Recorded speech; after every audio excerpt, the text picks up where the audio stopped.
Hello everyone, welcome to Stilt Video Series.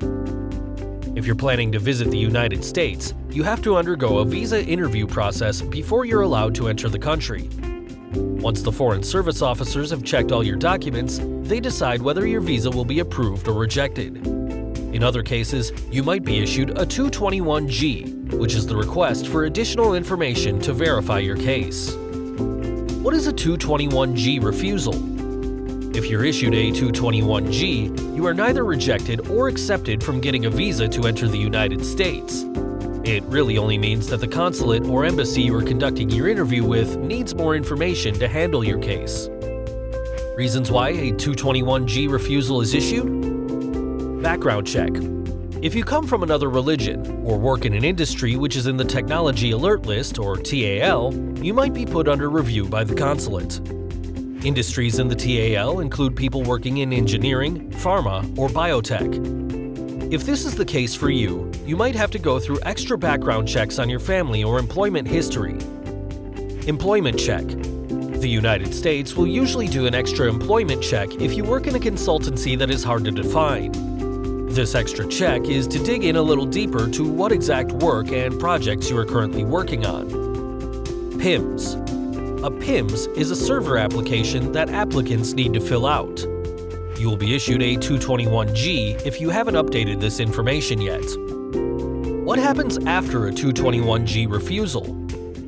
Depending on your case, you will have to submit the respective documents needed to get through your visa application process electronically or at the VFS Dropbox.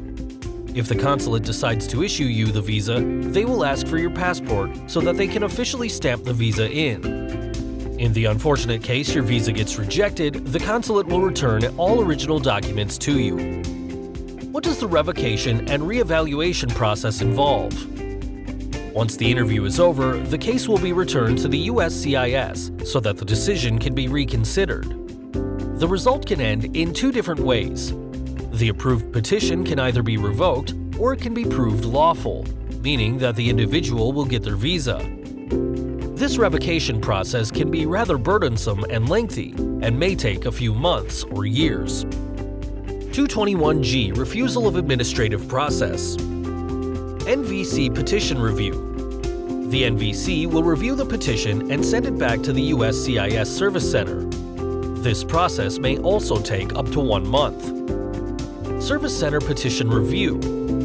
The Service Center will review the petition and the consular officer will begin making notes on the case.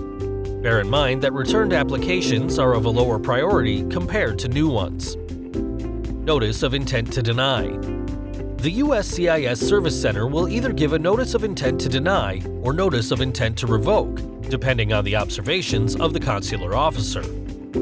Right to respond. Depending on the answer given by the Service Center, the petitioner has the right to respond with no evidence within 30 to 60 days. New evidence.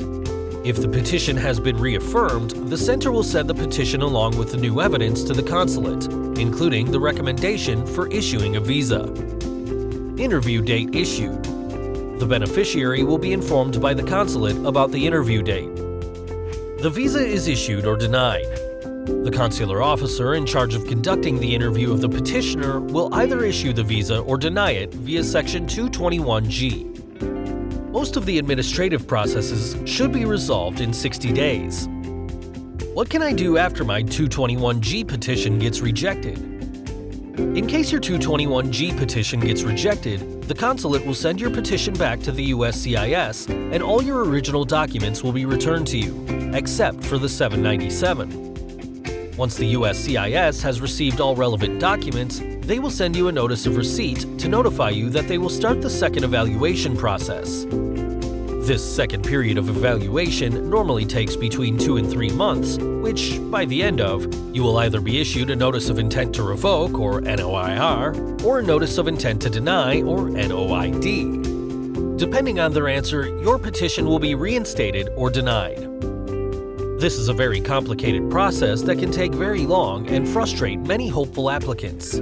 You cannot change anything if you call 100 times a day or send 1,000 emails to the Department of State and your consulate.